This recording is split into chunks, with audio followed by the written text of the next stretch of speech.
Call to order the Apache Junction work session of May 18th, 2026 to order, and ask everyone to put their cell phones on silence. Roll call. Mayor Wilson, Yes, here. Vice Mayor Schroeder, Present. Councilmember Cross, Here. Councilmember Heck, Here. Councilmember Johnson, Here. Councilmember Nesser, Present. and Councilmember Solar. Here. You have a quorum, Your Honor. Thank you. Presentation discussion on Resolution 26-05. Raquel.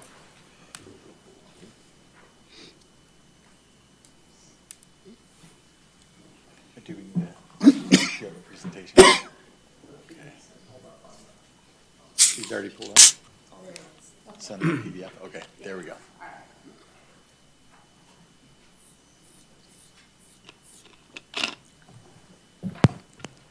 Good evening, Mayor, members of the City Council, Raquel Schatz, from Public Works Department, here to discuss a Resolution 26-05, a roadway extinguishment easement. Resolution 26-05, this is a roadway easement extinguishment of Roosevelt Street alignment.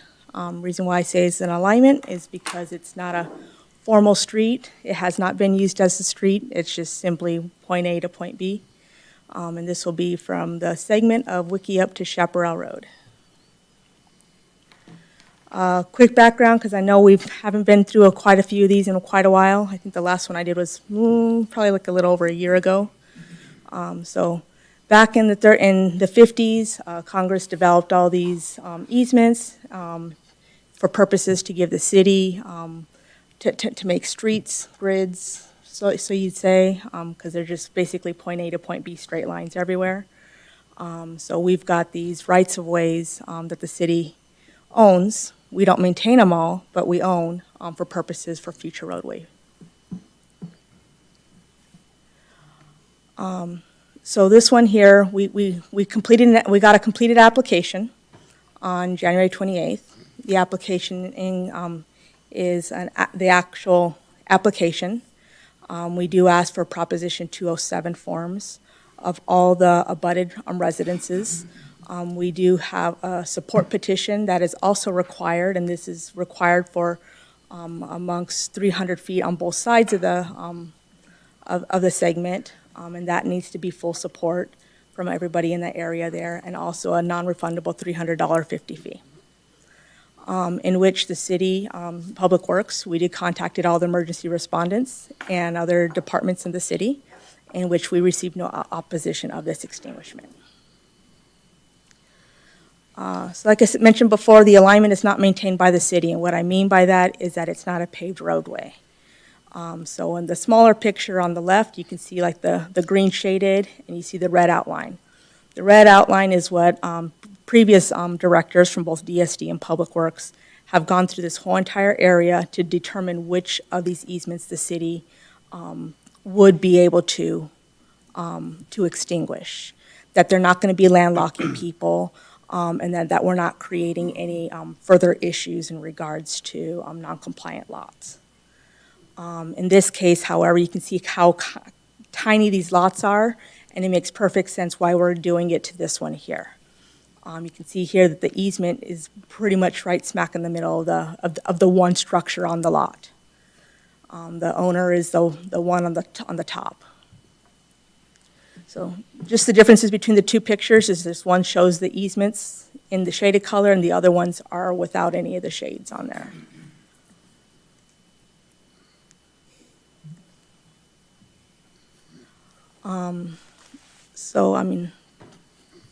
So our Public Works' recommendation is that for approval, and this will be on consent agenda on June 2nd. Are there any questions?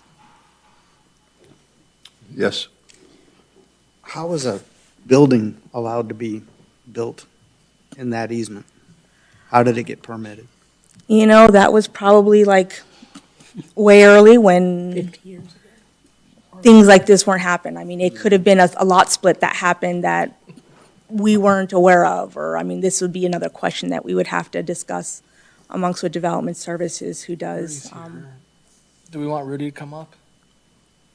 Rudy, can you give some examples of how that might have happened? A lot of these older homes were built prior to city incorporation.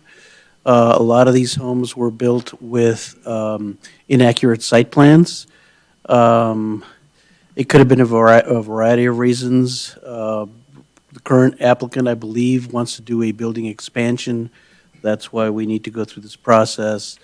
We would need to look up the county data to figure out exactly when both of these homes were built on these substandard lots. I do know that the lots don't meet the minimum lot size for their zoning district, and they were created before the city became a city. Thank you.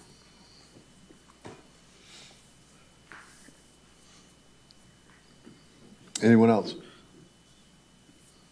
Okay. Well, there's no motion to be required, okay? So we're going to be doing this at their next consent agenda? Correct, June 2nd. Okay, All right. One more, because I like to Yep. bring more than one of these at a time. okay. The resolution 2610, continue on. All right, Resolution 2610, roadway easement extinguishment. This one is for Solana Road. Again, it's an alignment, it's not a maintained roadway because there's no pavement there. This one's from 14th Avenue to 13th Avenue. I'm going to skip through the background since we just previously spoke about this, but this is where we talk about where Congress had created these easements. This application was received 2 weeks after the previous one on February 19th. We received the application items, the support petition, and the Proposition 207 forms. We also did receive the non-refundable fee. And this applicant in particular has been working with Development Services for quite some time now with building permits. So emergency respondents and public utility providers had no opposition with this one as well. So this roadway easement here, it is for Solana Road, and it's between 14th Avenue and 13th Avenue. And in this case, like I mentioned, that the applicant has been working with Development Services. There's a house on their lot that they are trying to demo, in which case they are going to use a house to put on there so they can still live on the lot while they fix up the other house. So this one, they are, for the purposes for future development is the reason why they want to do this extinguishment. So all 4 parcels were thrilled with this application. So I was just pleased that I was able to do both of these ones coincidentally at the same time. This one also will be for approval on consent agenda on June 2nd. Is there any questions? No questions? Okay, thank you. Thank you. Presentation, discussion, the First Amendment to Community Maintenance Agreement. Liz? Good evening, Mayor and City Council. Liz Langenbach, Parks and Recreation Director. We are bringing this back just as a reminder. I was here a couple of weeks ago just to give you an intro of it to help understand, and that way you'd have a chance to ask any questions. So it is just that time of year that we're getting ready to update some of the newly constructed or newly constructing parcels as well as roadways, public park spaces. In our original agreement that was done in 2023 with Blossom Rock, it identified the areas that the association designated as private and that they would be paying for on their own to both construct as well as maintain.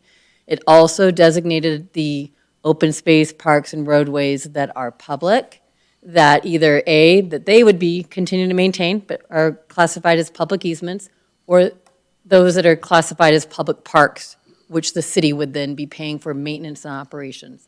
They paid for the development of those items and the construction. So that first agreement put all that into place. All we are doing is coming back and adding. We will come back every time there's a new roadways that are built, new parts of the parks that end up coming into fruition, they have to be added to the agreement.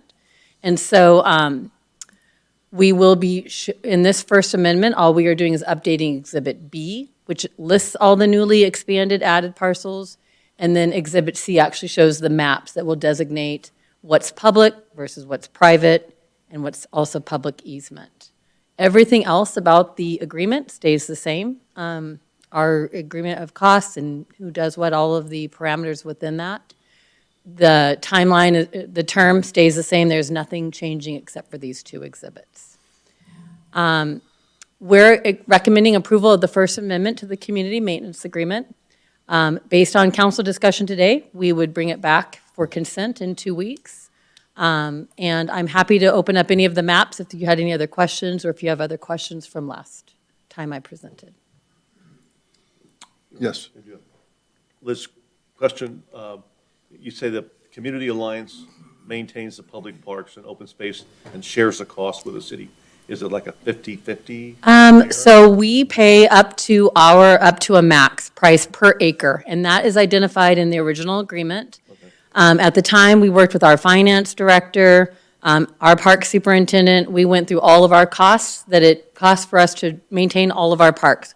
We took an average per acre cost for like amenities, and we basically said to them, this is the max that we're willing to pay for maintenance of amenities, and anything above and beyond that, the association would have to pay. So if they want something at a higher quality, for example, than what we might do ourselves, then they'd have to pay for that.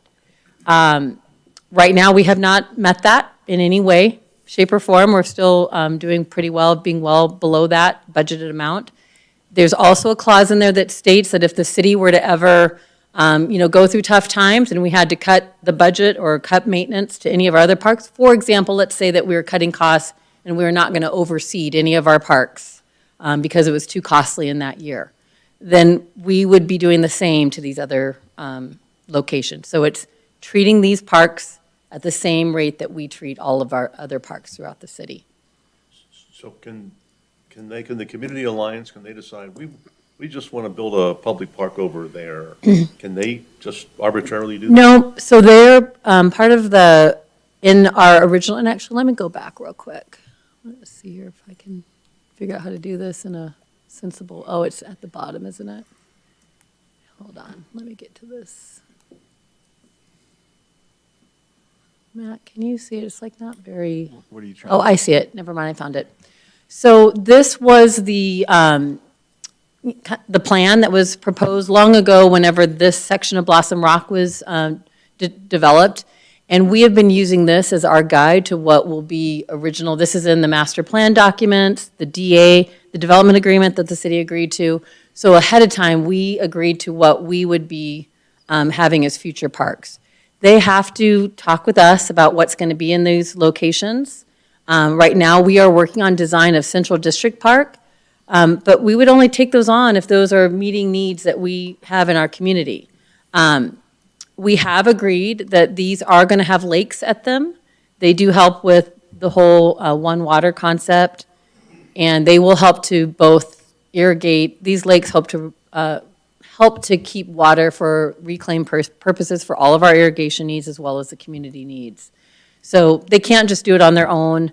It all had to be part of the master plan of what's going on there. And then we work closely with Development Services to approve all of those items. Thank you. Did you have a comment? Anyone else have a question? I just got a question. I was down at Radiance and I saw a lake, a very nice lake. When are they going to open that up to everybody? So that one is their lake. That is a private lake. Okay. It was not approved by us as far as a public space. It doesn't have parking and some other amenities.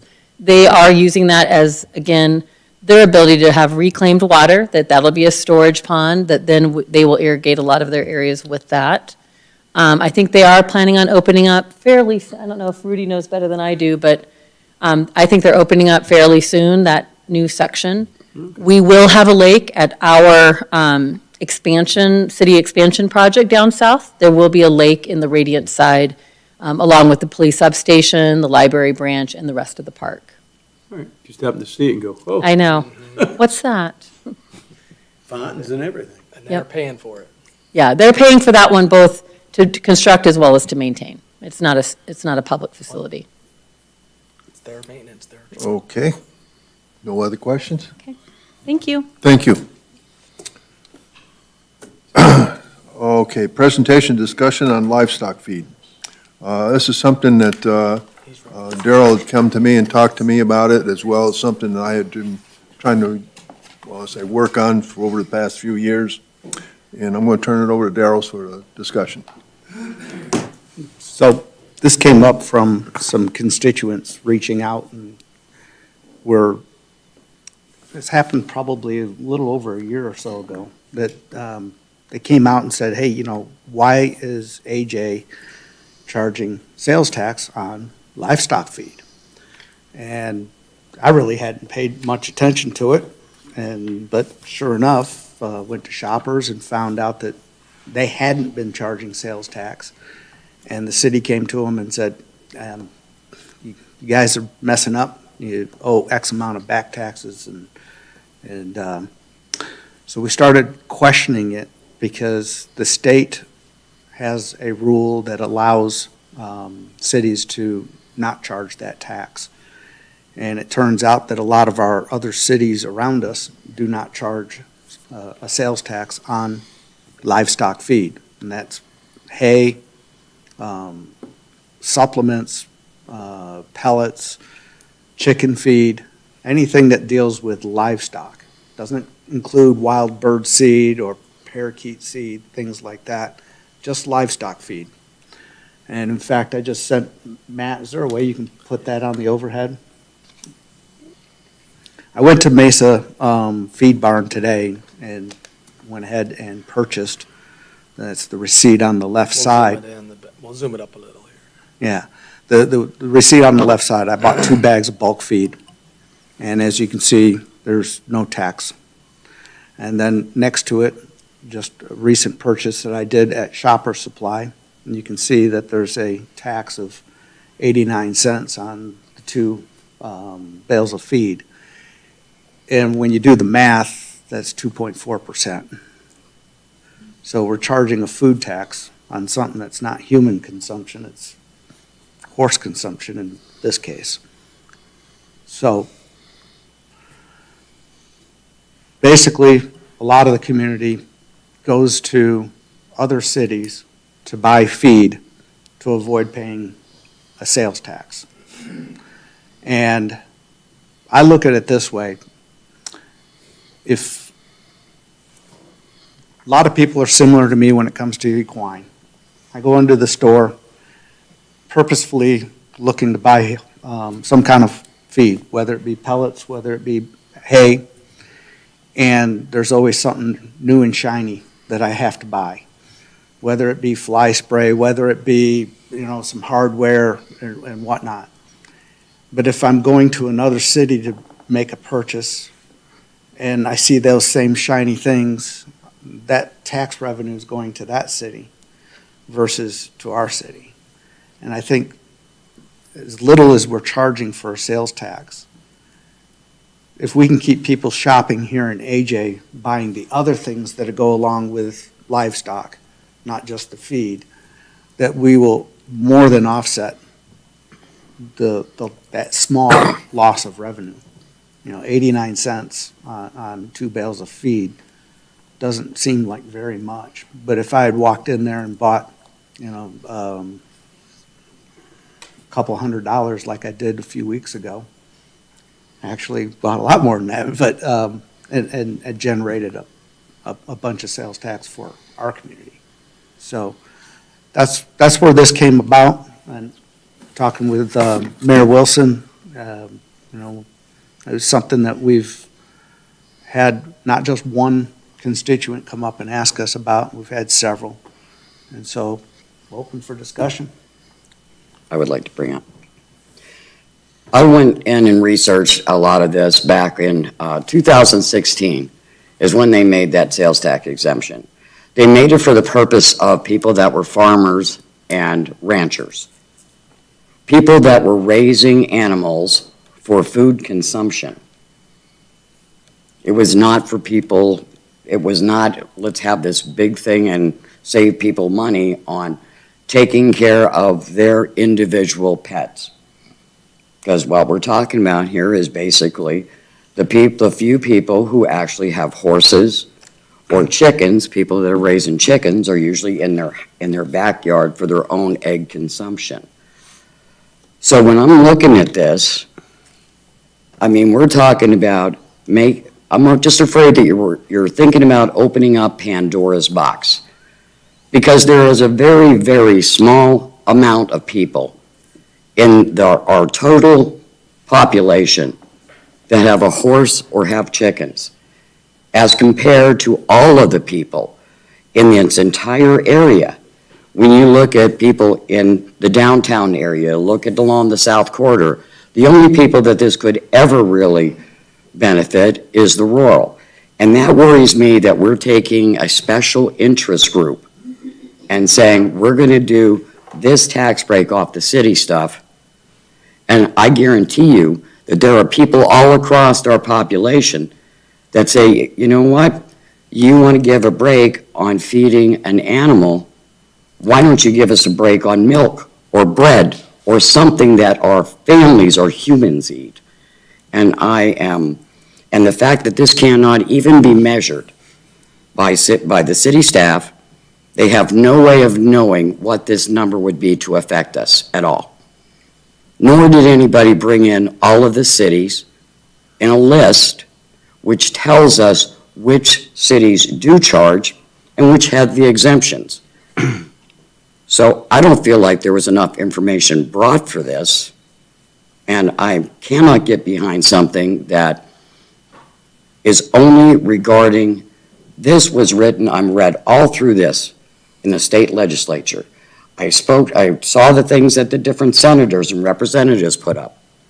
This was for the farmers and ranchers that were raising animals for consumption. And we are talking mostly, when we talk in this town, we're talking about people who may own horses, which is a small percentage when you add up all the population of this city. I'd just like to put that on record. Mayor, Yes. I got 3 questions. I'm an absolute no unless I have a number on how this is going to affect our budget. I need a hard number. That's number 1. Number 2, I agree with Bambi. It sounds like a very small minority of our residents would be affected by this. And number 3, I have a point of order question. If this does go to a vote, we have 3 members on this board that will personally be able to take advantage of this. Is that a conflict of interest? Mr. Mayor, members of council, I don't see a conflict of interest because there's an exemption to conflict of interest if there's more than 10 in a class. So I don't know how many people buy feed in the city, but I'm sure it's more than 10. So I don't see a conflict of interest. No, I do not. Okay, but can we get a number what this is So going to? maybe Matt can tackle that, but we cannot. The state law is very clear about staff understanding specific business interest on sales tax revenue. So maybe Matt or Joel can. All chime in. collections go straight to the state, and this is lumped into a general retail number, just as we explained in the memo. And there's no way, we could ask DOR, I guess, if they'd be willing to, but then it gets into tax confidentiality of those who do remit it to the state, and we don't expect they would be willing to give us any specifics. I as far can't as what vote it- yes on something that I don't know how it's going to affect us. I want to know what the bottom line is. Is it $10,000 a year, $100,000 a year? If we make a decision and then all of a sudden we find out it hurts us, that's not good. Matt, could we at least reach out to find out if we can get a range or some number? I don't know what your take is, Joel, but. We can ask. Could we at least, get through the League of Cities, contact somebody at the League of Cities to find out of all the cities that are in the league, which ones did an exemption and which ones did not? I think that, you could find that out, and I Yeah. think that might be on the website. The step-up Under the problem. model tax code. We actually. There's something probably called a have model tax code, Yeah, city and town Your Honor. tax code. And that is what allowed the option back when the state created the options. This was option P or option O, I forget which one. And the city at the time, when the city got formed, did take that option. that they will charge. So I think So Rob Rob has has more the information on number. that. Yeah. Option 10. Yeah. Good evening, Mayor and Council. Rob Whistler, Management Analyst for City Manager's Office. So model option 10 is the actual livestock and poultry feed item, which is a separate one from option P, which is wholesale, which is a different category, but they're both related to livestock feed. But option 10 is sort of the main one in this. 63 cities out of the 91 in the state have option 10, and including us, and 17 have option P, which we also have as well, out of the 91. Thank you, Rob. Okay. So coincidentally, and it's kind of weird, I Googled, does Mesa charge tax on livestock feed? And Google spit right back and said, yep, it does. I thought, well, then why is everybody telling me that they don't? So I contacted Mesa Feed Barn and then specifically asked that question, do you charge tax on livestock feed? The guy said no. So to prove my point, you can see the timestamp and date. I went down there today, right after work, and bought 2 bags of feed just to prove to myself, yes or no. And the answer was no, they do not charge the tax. I don't know. I mean, that's why we're having the discussion. It's not a vote tonight. This is simply to bring it out, and if we want to push it forward, we can. And if we don't want to push it forward, it dies today. Can we look in to see if Mesa does or does not? Because we have a store that did not charge the tax, and eventually somebody went down and told them they needed to start charging the tax. Is that not correct? That's correct. That is correct, and we So definitely let's can find reach out. out to the city of Mesa and see what they do and other municipalities around here. Was Mesa one of the ones that charged the tax? So I can tell you from the Arizona Department of Revenue website, Mesa does not apply option 10. What And does that then- mean? They either charge or they They don't? do not. They do They not do not charge it. charge it. And they also, they do not charge option P either, which is the other livestock feed item. Excuse me, so you're saying they do or they do They- not have Model 10? They do not have either 10 or P. Okay.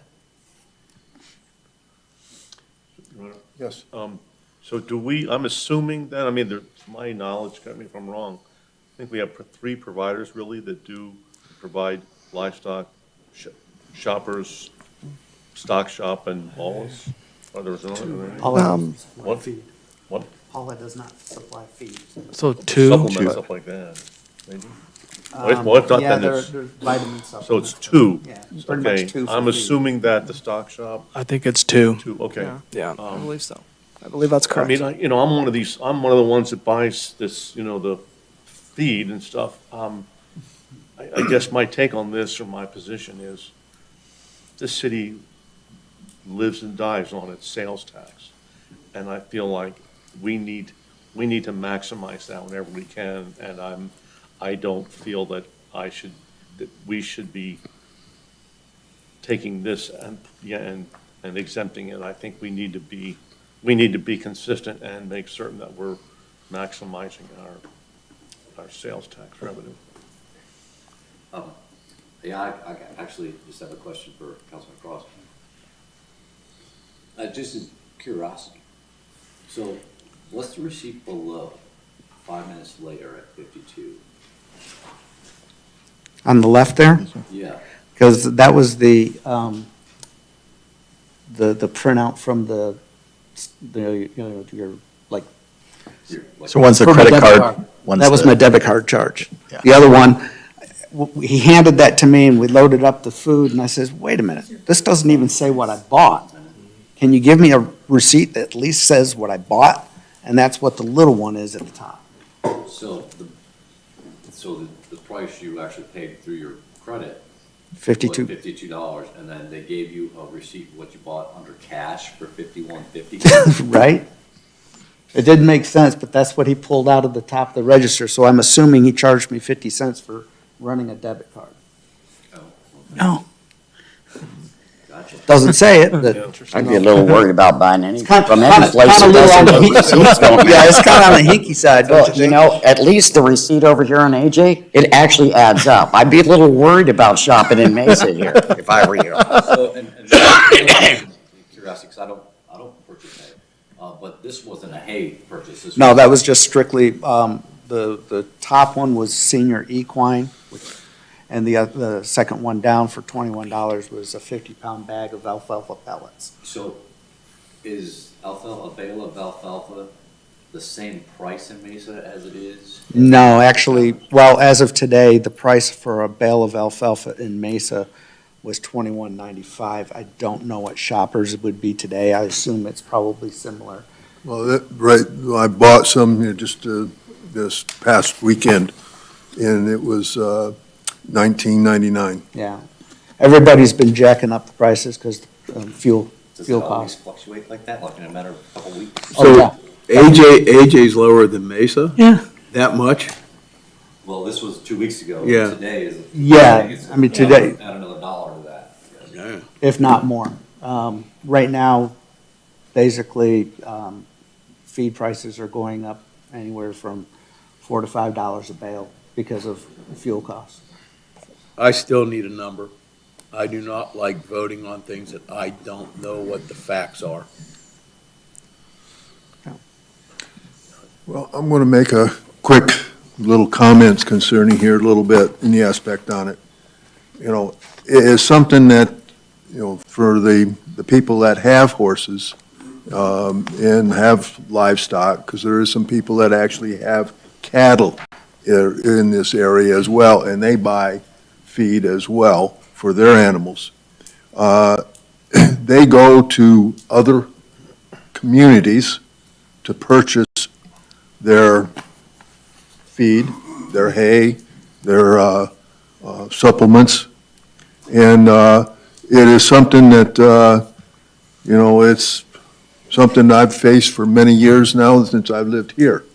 But again, the reason why I shop locally when I can is because of, you know, it benefits our community. It does not benefit, you know, anyone else. Where I've talked to other people who refuse to buy any horse-related activity or items in the city of Apache Junction because of this one little charge that they do. Mind you, you buy a bridle and a bit, I don't care where you buy it, you're going to pay a sales tax on it, no matter where you buy it. It's not exempt in any other city. It's over the feed side. And kind of like what Darrell said, is when you go and buy feed, if I go by myself, I purchase the feed and I'm out the door I am and that's it. If I go with my wife, she sees something over here and says, oh, wait a minute, we need to get this as well. We need to get this as well. And that, you know, if we're going out of the city to save 89 cents, most likely I'm going to be ending up spending more money over there because of the fact that she's going to buy other things, and that sales tax now goes to whatever community that we're buying that in, not in our community. Well, So I think the idea of possibly looking at the funds that we would be losing in the aspect on it is something that we could possibly look at and bring back to us so we can go through and come up with some general numbers in the aspect of how it impacts our community. And one of the things that you have to remember is the rest of everything that you buy in that store is a proper sales tax that the city receives. It's only over the feed. It's not over everything else. But under that philosophy, why would anybody buy food here? Why would you go to Fry's and buy food here? You can go to Fry's in Mesa. Mesa don't have a food tax. And I know people that do that. And they can, and that's their right. But the bottom line is, most people aren't gonna waste the gas money to go buy that. They're gonna buy locally, you would hope. Because the drive over to Mesa is costing you gas, and gas is not cheap. So I don't like the philosophy of giving a small group a big break. Okay. Not even a big break, 89-cent break. I mean, that's not even big, but we need to know what the total number is. I can't. Okay, so vote you for don't anything want, without you don't that. want to bring this back and get more investigation? Yeah, I just need a number. How much is this gonna So cost you want the to do an city? investigation to figure out what it is? Yes. Okay, that's what I'm asking. Okay. We can look into that. Okay, because that's what I'm looking for, is do we want to look at it? I'm We willing want to look at it anything. further and have another work session on it, is what I would like to see. Another work, Answers for Councilmember, Brian, can you say that again for us?